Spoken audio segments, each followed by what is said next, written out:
of blessing. You are the source of blessing. Amen. You're the source of blessing po, every one of us. So, para po sa mensahe po natin ngayon, napaka-importante po. So, each of us are very familiar with this word, John 14 verse 6 po. Pero ano po ba yung nilalaman ng 1:14:6? Bakit po sinabi ni Jesucristo, ako ang daan, ang katotohanan, at ang buhay?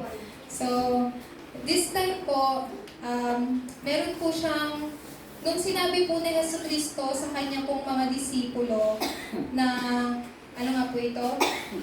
Na pinagtipon-tipon niya po yung kanya pong mga disipulo. Ang isa pong kanyang disipulo po, si Tomas, ay nagtanong po. Nagtanong po siya, sabi niya, Panginoon, hindi po namin alam kung saan kayo pupunta. Paano namin malalaman ang daan? Kaya, after Thomas po asked that question, na Lord, we don't know where you are going or how can we know the way? So Jesus told Thomas po, Jesus told him that I am the way, the truth, and the life. No one comes to the Father except through me. Kaya po, ang mensahe po natin ngayon,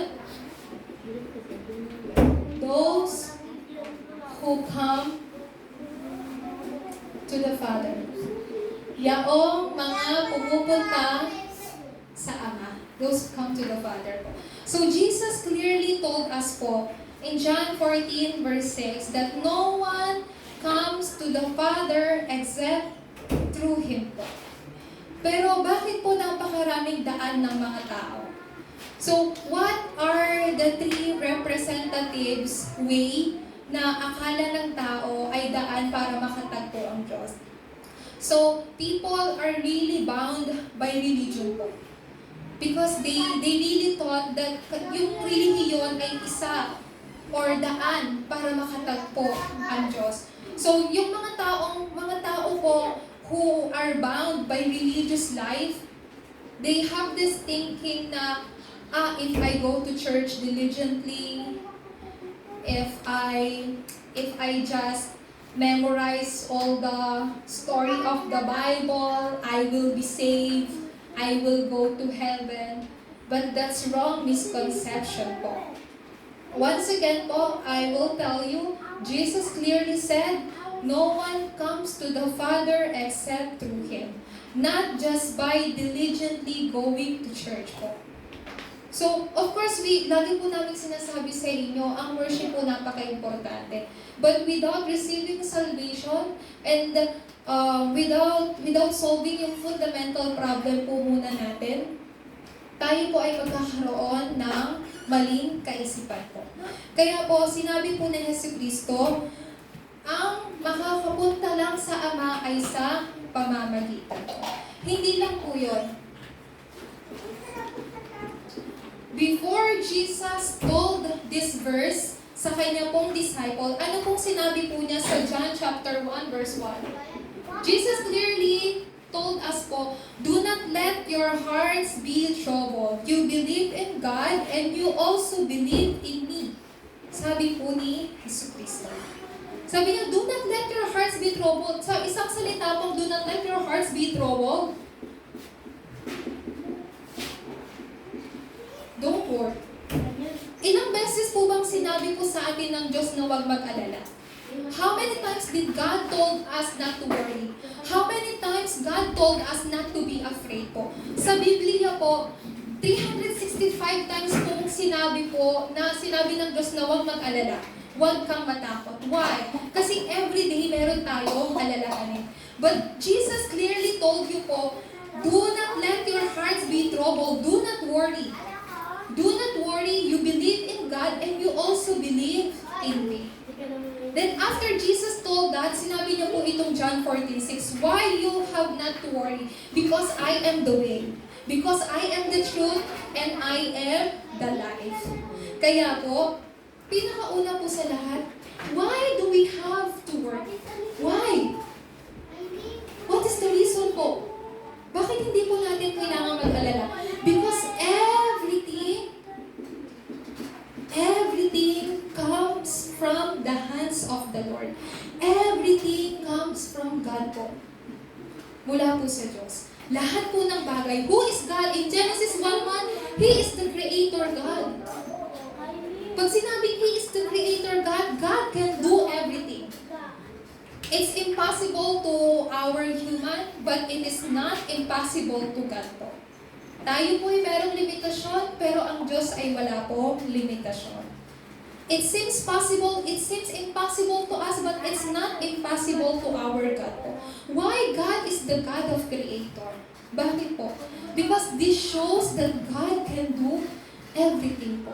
Hindi lang po yun. Who is God? He is the God of salvation. You know po, when man fall into sin in Genesis 3, God gave immediate solution in Genesis 3:15. That's why God is the God of salvation. Let me give you an example po. The Israelites, how many times they disobeyed God? You can see the evidences po are in the Bible. 400 years they became slave of Egypt. What's the reason po? They did not obey God. They did not hold on to God's covenant. They keep on complaining God po. Pero God is the God of salvation. Si God po, He is the God of love. Kahit yung mga Israelites, they disobey po, but God let them, sinet free po sila ng Diyos from Egypt po. Di po ba? So, nag-suffer po sila for 400 years po, pero sa pamagitan po ni Moses, sila po ay nakalaya. So, God again showed them yung salvation. God showed them again yung love niya sa kanila. But once again, they disobeyed God. Di po ba? So, nung nakalabas po sila sa Egypto, they faced Red Sea. And once again, they complained to Moses. Ano sinabi nila? Ang sinabi nila kay Moises, dahil ba hindi kami mamamatay sa Egypto, kaya dinala mo kami dito sa Red Sea para dito na lang kami mamatay. Sabi nila, it is better for us to go back in Egypt. Kasi doon, kahit alipin kami, may makakain kami. Is this a right mindset po? No. Parang ganito po, Lord, nagsasuffer ako. Akala ko ba anak mo ako? You told me I am your child, but why I am still suffering? Mabuti na lang po, God, na maging anak na lang ako ng Diablo kaysa maging anak ako ng Diyos. At least si Satan, binibigay niya yung gusto ko. Is this the right mind of a child of God? No. But these Israelites people, they said, it is better for us to go back to Egypt because in Egypt, we can eat meat, we can drink water, but here in wilderness, we cannot eat good food, we cannot drink water.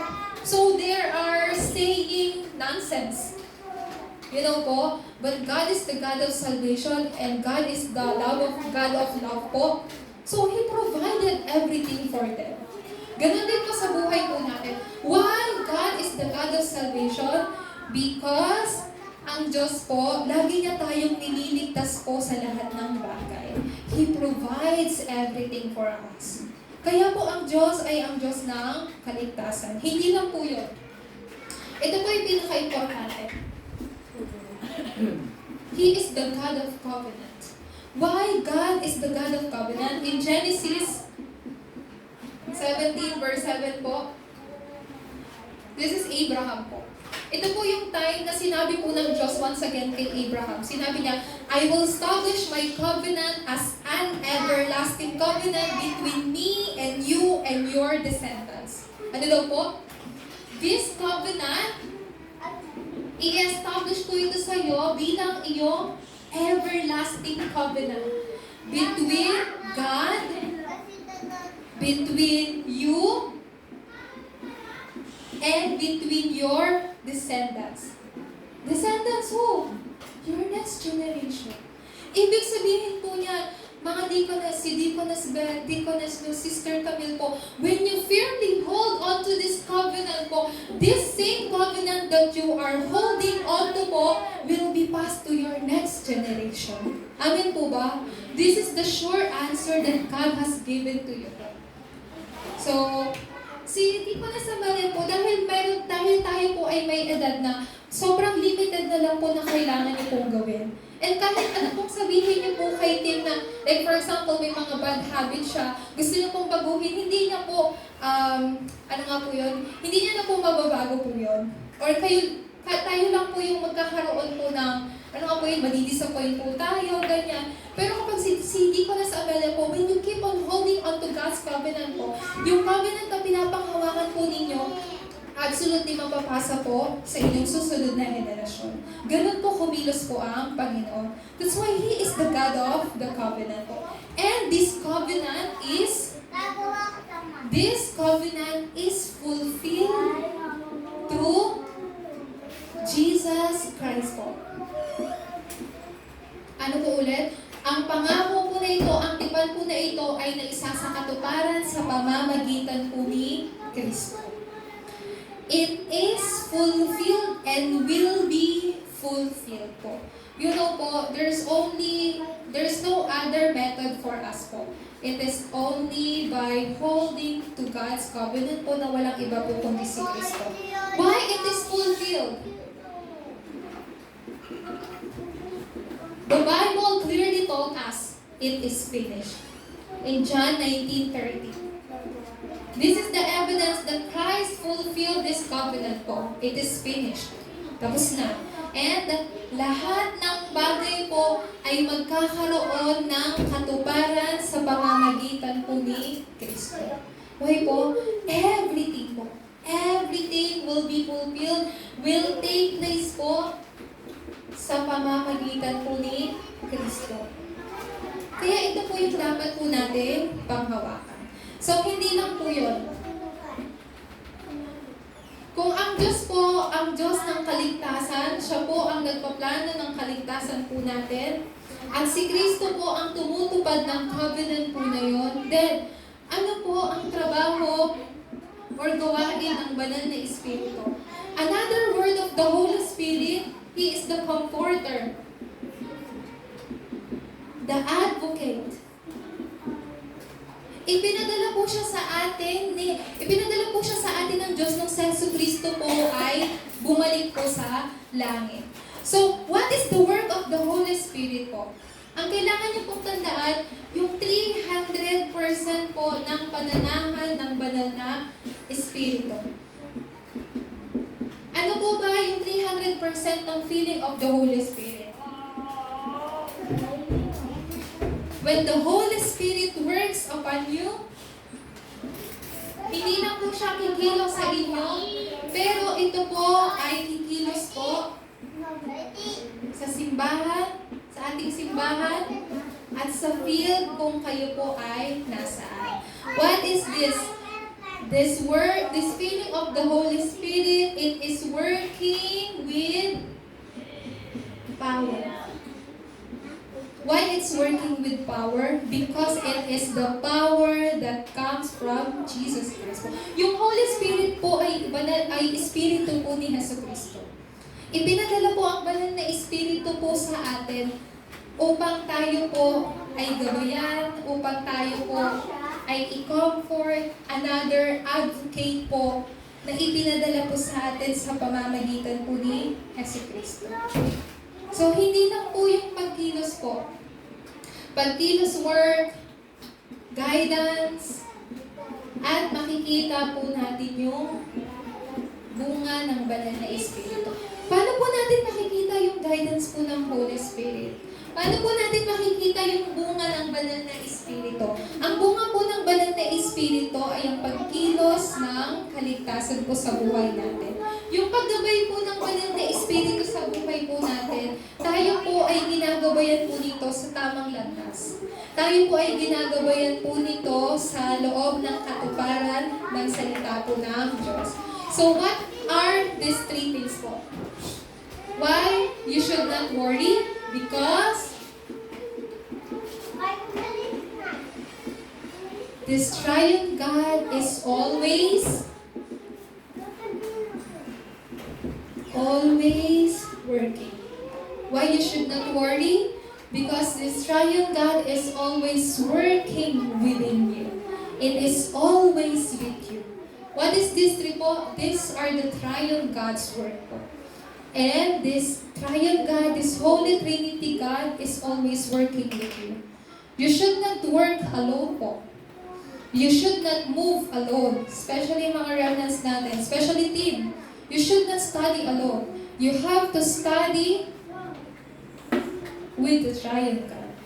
You have to enjoy this. Yung mga remnants natin, Ashley, Pam, Andrea, they are always here every Saturday.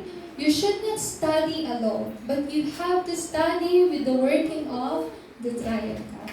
That is the first mystery that you have to enjoy every day. Amen po ba? Amen. Kung ganun po, why Jesus told us po that He is the way, the truth, and the life? What is this way? This is the unique way. Why Jesus Christ is the unique way?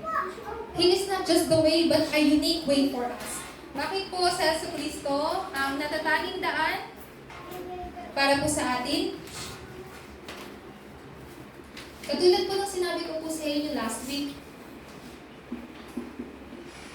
He is the way of salvation. Way of salvation. Jesus Christ is the unique way because He is the way of salvation. Jesus clearly told us, di po ba, no one comes to the Father except through me. This is the evidence po that Jesus Christ is the way of salvation. Wala nang iba. Wala nang iba po. So when Jesus said that no one comes to the Father except through me, religions, good deeds, philosophy, efforts are no longer necessary po. Why? Because Jesus Christ Himself said that no one comes to the Father except through me. Ang tao para magkaroon ng kaligtasan, kailangan makilala muna si Jesu Cristo. Yan po ay sinabi sa Acts chapter 4, verse 12. Ano pong sinabi sa Acts 4:12? Salvation is found in no one else. Hindi daw po natin matatagpuan ng kaligtasan sa kahit kanino lang po. Because ang salvation po ay ibinigay lamang po ng Diyos sa pangalan ni Jesu Cristo. Pangalawa po, why Jesus Christ is the unique way? Because He is the way of answer. He is the way for us to receive the answer of our prayer po. So John chapter 14, verse 14. Ano pong nakasaad po dyan? Sabi po ni Jesus, you may ask me for anything in my name and I will do it. Ano pong sabi ni Yesu Cristo? Maaari kang humiling sa pangalan ko ng kahit anong bagay at ito ay aking gagawin. So, ano pong sinabi po dito? The unique way is Jesus Christ who is the way of answer ng inyo pong panalangin. So, you have to pray in the name of Jesus po. Praying in the name of Jesus is utilizing His name po. Utilizing His power. You have this authority po. You have this identity. You have the prayer identity that is within you. Not everyone can call the name of the Lord po. Not everyone can pray to God po. But children of God can absolutely pray to God in the name of Jesus. Pangatlo po, why Jesus is the unique way? Because He is the way of guidance. Sinabi po sa John 14, verse 16 hanggang 17, pati 26. Hindi ko na po 16 and 26. Sino daw po ito? Ang banal na Espiritu. Ano daw po yung work ng Holy Spirit po? Ang banal na Espiritu ay pinadala po sa atin. Another advocate po to help you. To help you because you know Him because He lives with you po. You know this Holy Spirit because it lives you. And in verse 26 po, this Holy Spirit reminds you of all things that Jesus said. What Jesus said po? His covenant. Ito po yung word ng Holy Spirit. Pinapaalala po sa atin yung pangako po ng Diyos.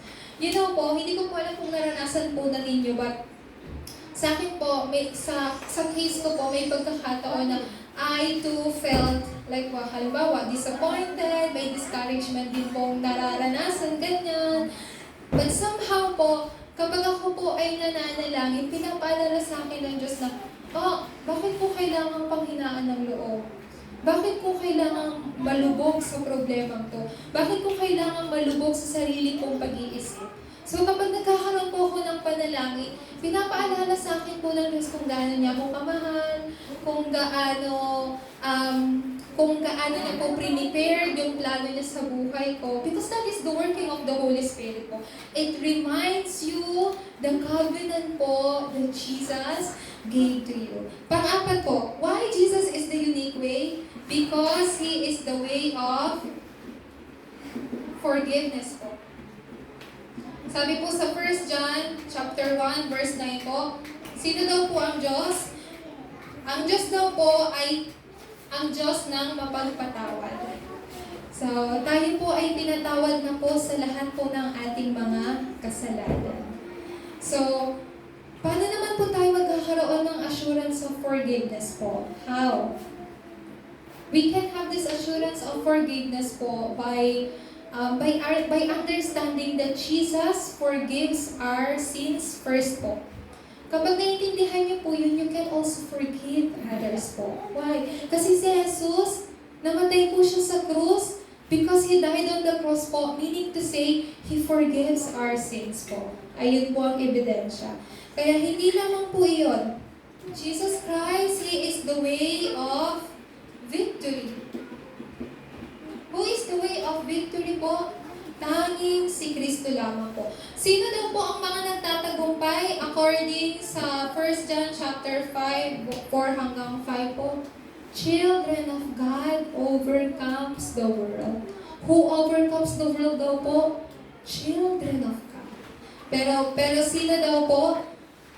The faith that Jesus is the Christ is the true victory that overcomes the world. Not just the children of God, but a children of God who believes that Jesus is the Christ overcomes the world. This is the assurance that you must have po. Sino po ang daan ng kaligtasan, kasagutan, gabay, forgiveness, and victory? Only Christ po. So this is the first thing that you have to hold on to. Pangalawa po, this truth po is not just kind of any truth, but it is the unique truth that God has given. Why it is a unique truth? Because it's unchangeable. Hindi po nababago. So, hindi po ito yung klase ng katotohanan dito po sa mundo. Kasi any truth in this world po can be changed. You know po. So, meron po ngayong issue po yung bansa po natin about corruption, sa flood control project. Naglalabasan po yung mga corruption po sa bansa po natin, di ba?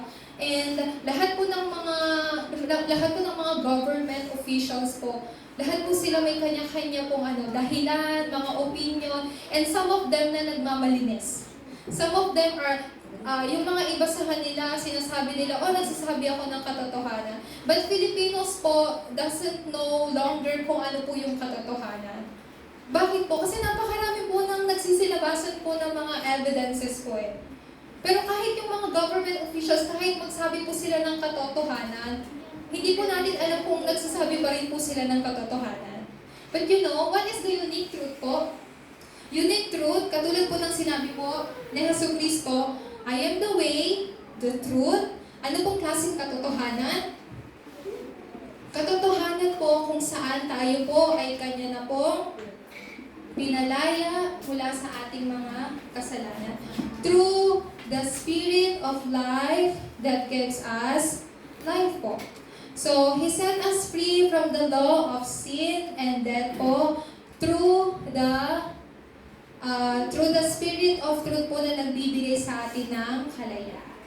So, ano po ang tunay po na kalayaan? Sinabi po, basahin po natin sa 1:8 verse 36 po.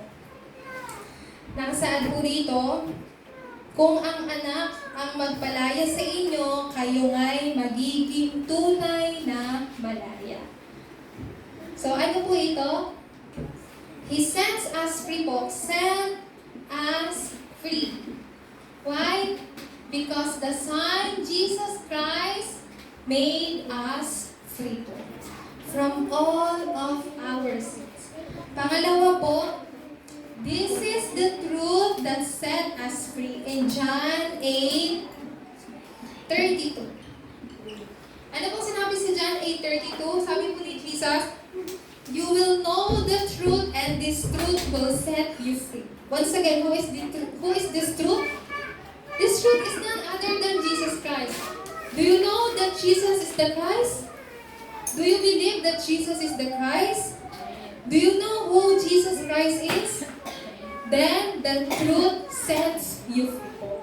This kind of truth po. You know po, when we lie, yung lies po, it binds us.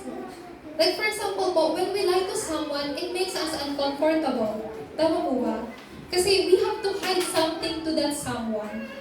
Kahit pa good intention, lalo na kapag bad intention. Like for example, you lie to that someone, and nakasalubong mo siya sa labas, it feels very uncomfortable, di po ba? Kasi kasi alam mong nagsinungaling ka sa taong yan. So, you have to remember po, when we lie po, it binds us. Pero si Kristo po, who is Christ, He is the truth. He sets you free po. Pinapalaya po tayo ng katotohanan nito. So dahil po sa katotohanan iyan, this is also the truth that binds every devil's work. In 1 John chapter 3, verse 8 po. Sabi po sa John 10:10, what is the devil's work? To steal, to kill, and destroy. Pero, sabi po sa 1 John chapter 3, verse 8, bakit daw po naparito? What is the reason why the Son of God came to this earth? It is to destroy the devil's work. Who is the Son of God po? Jesus Christ. And Jesus Christ possessed the truth po. So, the Son of God came to this earth po to destroy the devil's work. Meaning to say po, when this truth is preached, every works of the devil are being bound po. Lahat po ng kasinungalingan po ni Satanas ay nawawasak po at nare-reveal po yung katotohanan. Just remember that po. When this truth is preached, this truth also is revealed. What else po? When this truth is revealed, when this truth is preached, the devil's work is being bound. Just remember that one thing po. Pangatlo po, sinabi rin po ni Yesu Cristo, I am the truth, I am the life. What kind of life? A unique life po. A unique life means Jesus Christ possessed eternal life po. So when He possessed this eternal life, God clearly told us po in John 3 verse 16, His begotten Son, ang Kanyang nag-iisang anak po. Kapag tayo po ay maniwala sa Kanya, tayo po ay tatanggap ng buhay na walang hanggan. Sa John chapter 3 verse 16, hindi lang po yun. Sinabi po na Yesu Cristo sa John 11 verse 25, I am the resurrection and life. When you believe in me, you will live. Even though you are died. Sabi po ni Yesu Cristo, what kind of live yung sinasabi po ni Yesu Cristo dito? We are spiritual dead before po. But when you believe that Jesus Christ, He is the resurrection of life, you will live though you are died before po. This is the eternal life. This is the gift of the eternal life that God has given to you through Jesus Christ po. Sinabi rin po sa 1 John chapter 5 verse 20, who is Jesus? He is the true God, tunay na Diyos na nagtataglay po ng buhay na walang hanggan. Why we call this unique life?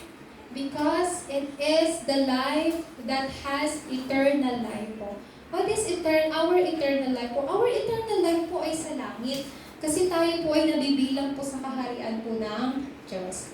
Kaya po, sa atin pong pinakahuli po na dapat po nating tandaan, as you utilize po the 7-7-7 prayer continuously,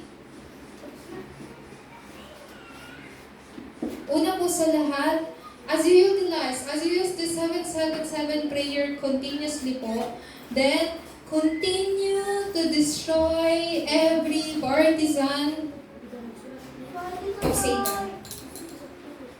What do you have to do po? Habang patuloy niyo po, pinagpapatuloy po ninyo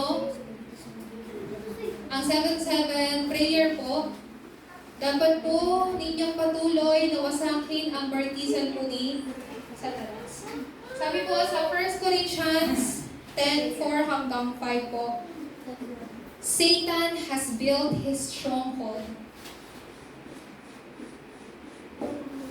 Alam niyo po yung pinaka-stronghold po ni Satanas within us?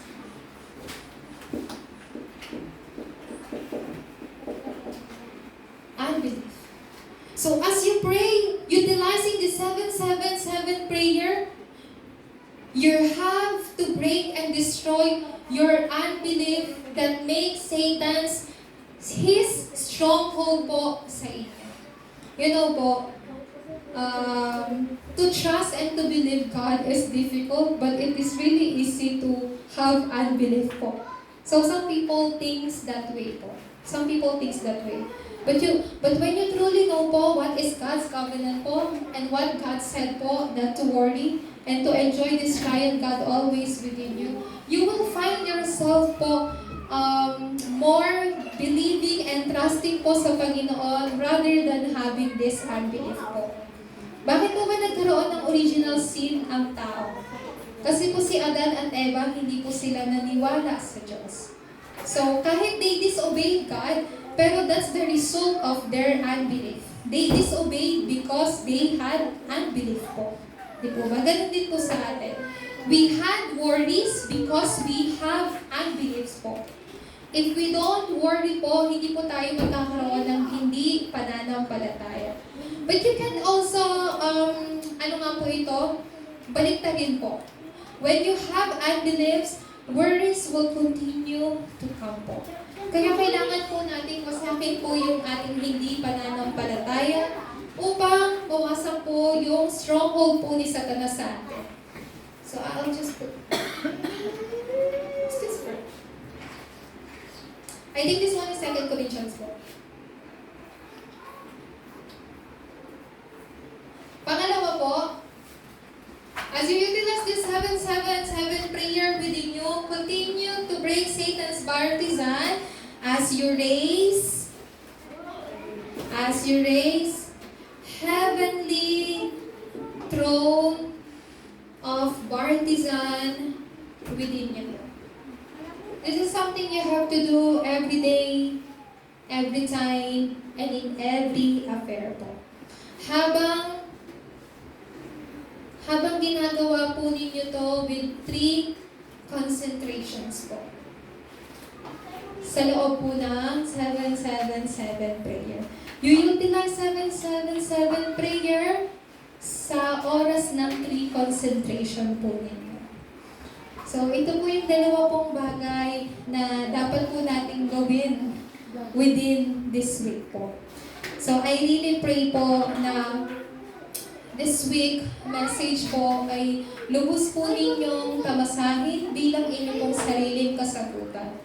So just like the message says po, those who come to the Lord, those who come to the Father will know what is the unique way, unique truth, and unique life po, which is only Christ. So I pray po that na we may only enjoy this Christ po bilang ating natatanging daan, buhay at katotohanan po sa loob ng linggo po na ito. Amen po ba? Amen. And I really pray po that you may continue to meditate this John 1 verse 1 and John 14 verse 6, where Jesus said, "Do not let your hearts be troubled, but believe in God, believe also in Him." Because Jesus said He is the way, the truth, and the life. No one comes to the Father except through Him po. So, with that content po, naway mas maging puno ng bunga po, maging fruitful po ang ating buong linggo sa mga oras po na ito. Tayo po'y manalangin. Let us pray. Father God, we give you praise po and we give glory. Lord, we believe po that Jesus Christ is the only unique way, the only unique truth, and the only unique life that you have given to us. Throughout this week, Lord, may we be able to enjoy this content po, this content of the gospel that gives us assurance po sa kasagutan na meron po si Kristo. Lord, dinadalangin ko po na as we utilize po this time of prayer, nakasama po yung content ng 777 prayer with time of our 3 concentration. May we continue, Lord, to destroy and break every strongholds of Satan and be able to raise this heavenly throne of baptism within us. Panginoon, kayo po ang patuloy na gumabay sa bawat isa. Ito po ang aming dalangin sa tanging pangalan ni Jesucristo. Amen. Amen. So, ngayon po tayo po ay umawit